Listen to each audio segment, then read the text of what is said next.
سلام على عباده الذين اصطفى وبعد.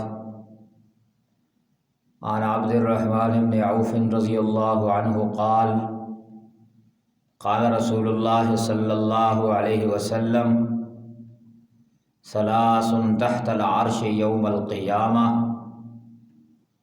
القرآن يحاج العباد له، القرآن يحاج العباد له ظہر و بطن، والامانہ والرحم تنادی علی من وصلنی وصلہ اللہ ومن قطعنی قطعہ اللہ۔ حضرت عبد الرحمن بن عوف رضی اللہ عنہ کہتے ہیں کہ رسول اللہ صلی اللہ علیہ وسلم نے فرمایا: ثلاث تحت العرش یوم القیامہ، تین چیزیں قیامت والے دن عرش کے سائے کے نیچے ہوں گی۔ القرآن یحاج العباد، قرآن کریم بندوں کے معاملے میں جھگڑے گا۔ لہو ظہر و بطن، سے قرآن کریم کا ایک ظاہر ہے اور ایک باطن ہے۔ والامانہ، اور دوسری چیز جو ہے امانت جو ہے عرش کے نیچے ہوگی۔ والرحم، اور تیسرا رشتہ داری، یہ بھی عرش کے نیچے ہوگی۔ تنادی، یہ صدا لگا رہی ہوگی، الی من وصلنی وصلہ اللہ، اے اللہ جس شخص نے مجھے جوڑا تو اسے جوڑ دے، اپنی رحمت سے جوڑ دے۔ ومن قطعنی قطعہ اللہ، اے اللہ جس نے مجھے توڑا تو اسے توڑ دے اپنی رحمت سے۔ اس حدیث پاک میں نبی پاک صلی اللہ علیہ وسلم نے تین چیزوں کے بارے میں ارشاد فرمایا: ایک قرآن پاک کے بارے میں، دوسرا امانت کے بارے میں، اور تیسرا رشتہ داری کے بارے میں۔ قرآن پاک کے بارے میں ارشاد فرمایا کہ یہ تین چیزیں جو ہیں قیامت والے دن اللہ جل جلالہ کے عرش کے نیچے ہوں گی، یعنی اللہ جل جلالہ ان تین چیزوں کو اپنا قرب خاص عطا فرمائیں گے۔ اور یہ جتنی چیزیں عمل ہوتی ہیں اللہ جل جلالہ انہیں جسم عطا فرمائیں گے۔ آج تو ہم عمل کرتے ہیں لیکن ہمیں محسوس نہیں ہوتا، لیکن اللہ تعالیٰ ان کو شکل عطا فرمائیں گے، جس طرح دیگر احادیث میں آتا ہے کہ قبر میں صدقہ ایک طرف سے آئے گا، نماز دوسری طرف سے آئے گی، زکوٰۃ چوتھی طرف سے آئے گی۔ تو اس طرح جو بھی اعمال ہیں اللہ جل جلالہ ان کو شکل عطا فرمائیں گے، جسم عطا فرمائیں گے۔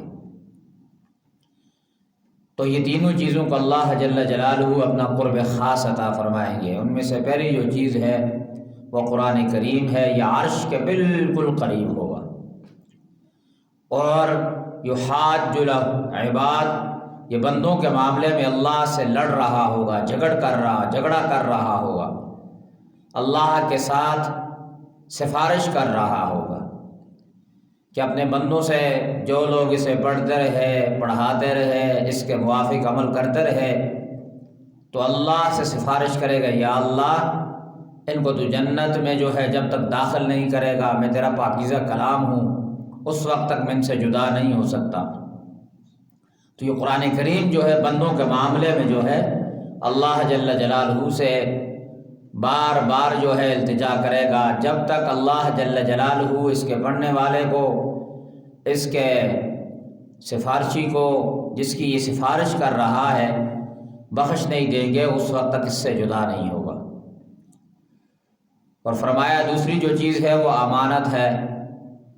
امانت جو ہے یہ اللہ جل جلالہ سے لڑ رہی ہوگی کہ یا اللہ اس شخص نے دنیا میں میرا خیال رکھا، میری حفاظت کی، مجھے بر وقت ادا کیا، یا اللہ جب تک اس امین کو تو جنت میں داخل نہیں کرے گا اس وقت تک جو ہے میں اس دربار سے ہلنے والی نہیں ہوں گی۔ امانت کے اندر امانت کا مفہوم جو ہے عام ہے۔ ہمارے ہاں تو مادی چیز کسی کے پاس کوئی رکھ دی جائے تو اس کو امانت کہا جاتا ہے، لیکن شریعت کی اصطلاح میں ہر چیز انسان کے پاس امانت ہے۔ استاد کے پاس شاگرد امانت ہیں، والدین کے پاس اولاد امانت ہے، ہر انسان کے پاس اس کا وقت امانت ہے، ہر مالدار کے پاس اس کا مال امانت ہے، تو گویا ہر حاکم کے پاس اس کی رعایا اور ملک امانت ہے۔ امانت کا مفہوم عام ہے، انسان کے پاس جو بھی چیزیں ہیں وہ سب کی سب امانت ہیں، حتیٰ کہ انسان کا جو جسم ہے وہ بھی امانت ہے۔ اگر اسے غلط استعمال کرے گا تو اس کا بھی جواب دینا ہوگا۔ اسی وجہ سے انسان جو ہے اپنے جسم کے کسی حصے کو عطیہ نہیں کر سکتا، کہ وجہ یہ ہے کہ اس کا اپنا نہیں ہے، اللہ جل جلالہ کا اس کے پاس امانت ہے، یہ کسی کو نہیں دے سکتا۔ تو اس کی بنیادی وجہ یہ ہے کہ امانت جو ہے اس کا مفہوم عام ہے، ہر چیز کے اندر یہ لاگو ہوتی ہے۔ فرمایا دوسری جو ہے امانت جو ہے اللہ جل جلالہ سے جھگڑا کرے گی اپنے امین کے بارے میں کہ یا اللہ جب تک اس امانت والے نے جس نے میری حفاظت کی ہے جب تک تو اسے جنت میں داخل نہیں کرے گا تو میں عرش سے ہلنے والی نہیں ہوں گی۔ اور تیسری جو چیز ہے والرحم، اور رشتہ داری کا جوڑنا، رشتہ داروں کے ساتھ تعلق رکھنا، رشتہ داری میں صلہ رحمی اختیار کرنا، یہ جو ہے اللہ جل جلالہ کے عرش کے نیچے ہوگی، اور یہ اللہ جل جلالہ سے جھگڑ رہی ہوگی کہ یا اللہ اس شخص نے مجھے جوڑے رکھا، مجھ سے توڑا نہیں ہے، اپنے تعلقات کو برقرار رکھتا رہا، دیگر رشتہ دار اس سے ناراض ہوتے رہے، اس سے خفا ہوتے رہے، لیکن یہ شخص مجھے جوڑنے کی کوشش کرتا رہا، اس نے جو ہے میری رشتہ داری جوڑنے کے اندر، رشتہ داری کو پختہ کرنے کے اندر، تعلق کو مضبوط کرنے کے اندر نفرتوں کے باوجود، نا اتفاقیوں کے باوجود یہ جوڑتا رہا۔ یا اللہ، اور یہ دعا کرے گی، تنادی، یہ ندا لگا رہی ہوگا، لا من وصلنی وصلہ اللہ، اے اللہ، اے اللہ، جس رشتہ دار نے رشتہ داری کو قائم رکھا ہے، یا اللہ تو اسے اپنی رحمت سے جو ہے جوڑ دے، اپنی رحمت یعنی جنت میں داخل فرما دے۔ اور جس شخص نے رشتہ داری کہے گی یا اللہ مجھے جو ہے توڑا ہے، یا اللہ اسے بھی تو اپنی رحمت سے دور کر دے۔ تو اس حدیث پاک میں نبی پاک صلی اللہ علیہ وسلم نے ان چیزوں کے بارے میں، تین چیزوں کے بارے میں ارشاد فرمایا کہ ان تین چیزوں کا انسان کو بہت زیادہ خیال رکھنا چاہیے۔ انسان اگر چاہتا ہے کہ عین مشقت اور مصیبت کے وقت جس سے بڑی کوئی مصیبت، جس سے بڑی کوئی مشقت اور جس سے بڑے کوئی سخت نہیں ہوگی، محشر کا میدان جو ہوگا، سختی کا وقت ہوگا، اس وقت انسان کو سفارشی مل جائے، انسان کو نجات دہندہ مل جائے، انسان کو خلاصی دینے والا مل جائے، تو ان تین چیزوں کا خیال رکھے۔ پہلا یہ ہے قرآن کریم کو کثرت سے تلاوت کرے، سمجھے، معنی کو سمجھے، اس کے موافق زندگی گزارے۔